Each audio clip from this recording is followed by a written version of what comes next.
सन 1972 India चीन border पर तनाव की खबरें लगातार समाचार पत्रों में दिखाई दे रही थी। भारतीय सेना को भी अलर्ट जारी कर दिया गया था कि वे सतर्क रहे। इसी गर्मा गर्मी के माहौल में एक दिन भारतीय सेना को चीनी सेना का एक पत्र मिलता है। हम चाहते हैं कि दोनों देशों के बीच शांति और अमन कायम रहे।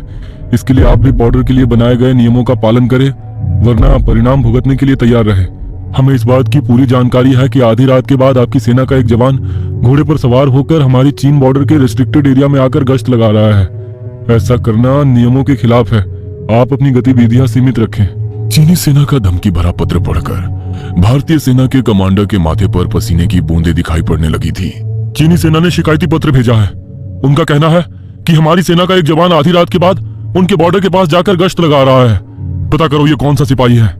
हमने तो इस तरह का कोई आदेश नहीं दिया, और वैसे भी हम किसी सिपाही को इतने संवेदनशील जगह पर अकेला क्यों भेजेंगे। कमांडर की बात सुनकर भारतीय सेना एक बार फिर से एक्शन मोड में आ जाती है और उसी रात से बॉर्डर के पास सख्ती और भी बढ़ा दी जाती है। आधी रात बीत गई थी। धीरे धीरे घड़ी के कांटे 2 बजने का संकेत दे रहे थे। चारों ओर बर्फ से ढके पहाड़ थे और बर्फीली हवाएं चल रही थी। बॉर्डर के पास तैनात 2 सिपाही मुस्तैदी से चीन बॉर्डर की ओर जाने वाले रास्ते पर नजर बनाए हुए थे। अचानक ही उन्हें घोड़े के पैरों की आवाज सुनाई देती है। तुमने सुना? ऐसा लग रहा है जैसे कोई घोड़े पर सवार होकर इधर ही आ रहा है। इसका मतलब अभी तक जो कुछ भी सुना था वो सच था। वाकई सेना का कोई सिपाही बॉर्डर पर जाकर गश्त करता है। दोनों सिपाही हैरानी से एक दूसरे की ओर देख रहे थे कि तभी सामने से एक सिपाही सफेद घोड़े पर सवार होकर उनकी ही तरफ बढ़ने लगता है। सिर पर पगड़ी पहने उस सिपाही की आंखों में कोई हलचल नहीं थी। ना ही सामने खड़े सिपाहियों को देखकर उनके कदम ठिठके, ना चेहरे पर कोई भाव आए। बस अपनी गति से वो आगे बढ़ता रहा। और इससे पहले कि ड्यूटी पर तैनात दोनों सिपाही कुछ भी समझ पाते, घोड़े पर सवार सिपाही हवा की तरह उनके शरीर से आर पार निकल गया। दोनों सिपाहियों के चेहरे डर से सफेद पड़ गए थे। उन्हें समझ ही नहीं आ रहा था कि अभी अभी जो उन्होंने देखा वह सच था या उनका वहम। ये क्या था? ये तो संभव ही नहीं है। और ये जो सिपाही अभी अभी घोड़े पर सवार होकर गया, ये तो यहाँ पर पोस्टेड ही नहीं है। आज से पहले तो मैंने इसे कभी देखा ही नहीं। ये सब मैं क्या देख रहा हूँ? अब मुझे अपने दिमाग पर ही शक होने लगा है। तूने भी वही देखा जो मैंने देखा? इसका मतलब वो अभी अभी सचमुच यहाँ से गया है। क्या रिपोर्ट करेंगे कमांडर को कि बॉर्डर पर जो सिपाही ड्यूटी दे रहा है वो सिपाही नहीं बल्कि हवा है? मेरे तो सोचकर भी रोंगटे खड़े हो रहे हैं। आज तक भूत प्रेत की कहानी तो बहुत सुनी थी, लेकिन ये नहीं पता था कि एक रोज अपनी आंखों से भूत देखने को मिलेगा। उस घोड़े पर सवार सैनिक को देखकर दोनों सिपाहियों की डर से घिघी बंध गई थी, लेकिन उस घोड़सवार ने दोनों सिपाहियों को कोई भी नुकसान नहीं पहुंचाया। किसी तरह बॉर्डर के पास अपनी रात की ड्यूटी पूरी करने के बाद दोनों सिपाही सवेरे अपने ऑफिसर को रिपोर्ट करने जाते हैं। चीन की तरफ से जो चिट्ठी आई है वो खबर एकदम सही है सर। चीन बॉर्डर पर हिंदुस्तान का एक सिपाही घोड़े पर सवार होकर रात के 2 बजे गश्त देने गया था, लेकिन ये जानकर आपको हैरानी होगी कि वो सिपाही जिंदा नहीं है बल्कि एक भूत है। क्या बात कर रहे हो? कोई मजाक चल रहा है क्या यहाँ पर? नहीं सर, हम दोनों ने अपनी आंखों से देखा। घोड़ा लेकर वो हमारे शरीर के आर पार निकल गया। वो इंसान नहीं है सर। उसके सिर पर पगड़ी थी और उसने इंडियन आर्मी की यूनिफॉर्म भी पहनी हुई थी। सिपाहियों के मुंह से ये बात सुनने के बाद ऑफिसर के चेहरे के भाव बदलने लगते हैं। अच्छा ठीक है, तुम दोनों जाओ, मैं देखता हूँ। तभी ऑफिसर रणविजय नाम के एक दूसरे सिपाही को बुलवाता है। कुछ देर बाद रणविजय ऑफिसर के कैबिन में आता है। जय हिंद सर, आपने मुझे बुलवाया? हाँ रणविजय, एक बात सच सच बताओ, पिछले शनिवार की रात क्या हुआ था तुम्हारे साथ? क्या साहब, मैं बताऊंगा तो फिर आप नाराज होंगे। नहीं नहीं, तुम बताओ, मैं वाकई जानना चाहता हूँ। मैं रात के समय अपनी ड्यूटी कर रहा था साहब। ठंड बहुत ज्यादा थी।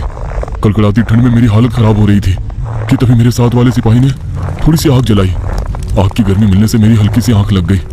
अगले ही पल मैंने महसूस किया जैसे किसी ने मेरे मुंह पर जोरदार तमाचा मारा हो। तमाचा इतना जोरदार था साहब कि एक झटके से मेरी नींद टूटी और मैं हड़बड़ाकर खड़ा हो गया। देखा तो सामने इंडियन आर्मी की यूनिफॉर्म में एक जवान खड़ा था। सर पर पगड़ी थी और चेहरा बिल्कुल गंभीर। गुस्से में मुझसे कहने लगा कि देश की सुरक्षा तुम्हारे हाथों में है और तुम यहाँ सो रहे हो। उसकी आवाज में इतना गुस्सा था कि मैं अंदर तक कांप गया और तुरंत अपनी ड्यूटी पर मुस्तैदी से लग गया। अच्छा ठीक है, तुम जाओ, डिसमिस। सिपाही अपनी आप बीती बताकर जा चुका था, लेकिन अब ऑफिसर सबरवाल दोनों घटनाओं के तार आपस में जोड़ने का प्रयास कर रहे थे। हो ना हो इस घटना का संबंध हरभजन सिंह के साथ ही है। इसका मतलब वो आज भी हमारे साथ है। हरभजन सिंह एक सिपाही थे जो साल 1968 में चीन बॉर्डर पर तैनात थे। भारतीय सेवा ज्वाइन किए हुए अभी उन्हें 2 वर्ष ही बीते थे कि एक रात सर्द मौसम और बर्फीली हवाओं के बीच अचानक तेज बर्फबारी होने लगती है। वो देखते हैं कि कुछ सैलानी पहाड़ों में फंसे हुए हैं। सैलानियों की मदद करने के दौरान वो एक तेज बहते नाले की चपेट में आ जाते हैं। नाले के बहाव में वो खुद को संभाल नहीं पाते और उसके साथ ही बह जाते हैं। आधी रात के समय अचानक हरभजन सिंह के गायब हो जाने के कारण भारतीय सेना ने यही समझा कि शायद हरभजन सिंह सेना छोड़कर भाग गए हैं। सेना ने 1-2 दिन उन्हें आसपास के इलाके में ढूंढा, लेकिन जब उनका कोई पता नहीं लगा तो सेना की तरफ से उन्हें भगोड़ा घोषित कर दिया गया।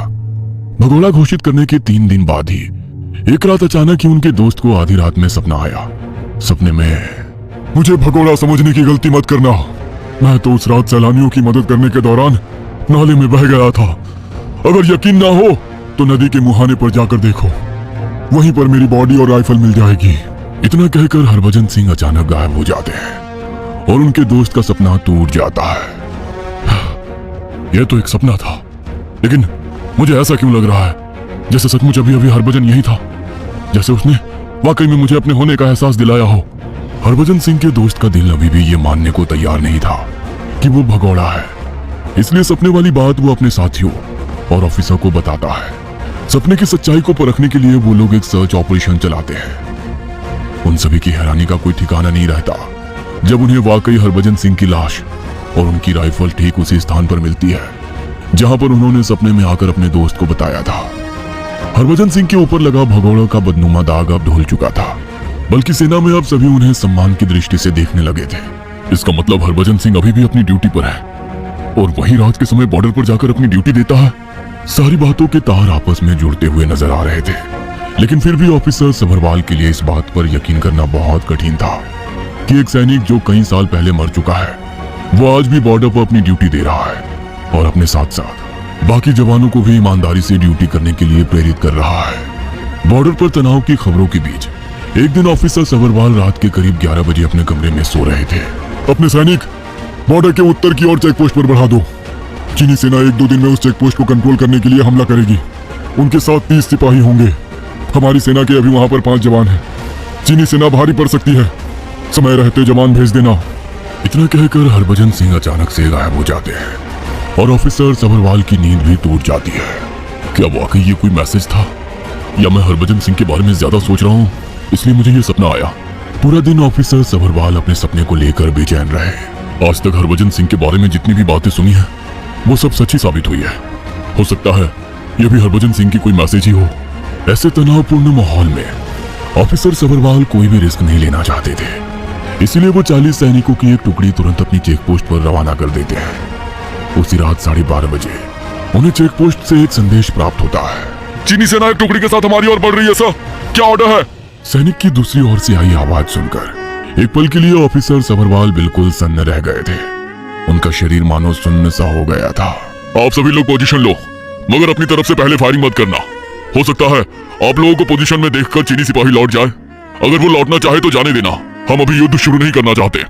चीनी सेना ने जब पहले से भारतीय सैनिकों को चेक पोस्ट पर तैनात देखा तो वो उल्टे पांव वहां से वापस लौट गए। इस घटना के बाद ये साबित हो गया कि Harbhajan Singh Indo China border छोड़कर कभी गए ही नहीं। उनका शरीर चाहे खत्म हो गया हो, लेकिन आत्मा आज भी वही है। उन्होंने अनेकों बार बॉर्डर पर अपने साथियों की मदद की है। वो आज भी एक अदृश्य शक्ति बनकर बॉर्डर पर तैनात सैनिकों की रक्षा और सहायता करते हैं। भारतीय सैनिकों के मन में उनके लिए इतना श्रद्धा और विश्वास है कि उनके नाम से गैंगटॉक में एक मंदिर भी बनाया गया है। एक सच्चे देशभक्त को देश सेवा करने से मौत भी नहीं रोक सकती। बाबा हरभजन सिंह की देश के प्रति भाव देखकर भारतीय सेना ने एक बार फिर उनकी तनख्वाह और भत्ते वापस शुरू कर दिए और उन्हें एक आम सैनिक की तरह पोस्टिंग और छुट्टी भी दी जाने लगी। 40 साल तक देश की सेवा के दौरान 2 महीने की छुट्टी के लिए 2 सिपाही उनका सामान उनके घर तक छोड़कर आते थे और 2 महीने बाद वो लौट कर आते थे। वैसे तो कहते हैं कि अब बाबा को आर्मी से ऑफिशियल रिटायरमेंट दे दिया गया है, लेकिन जिस सैनिक को अपनी ड्यूटी करने से मौत नहीं रोक सकी, रिटायरमेंट क्या रोक पाएगा? कोई नहीं जानता कब वो बॉर्डर पर घोड़े पर सवार होकर गश्त करते दिखाई दे जाए।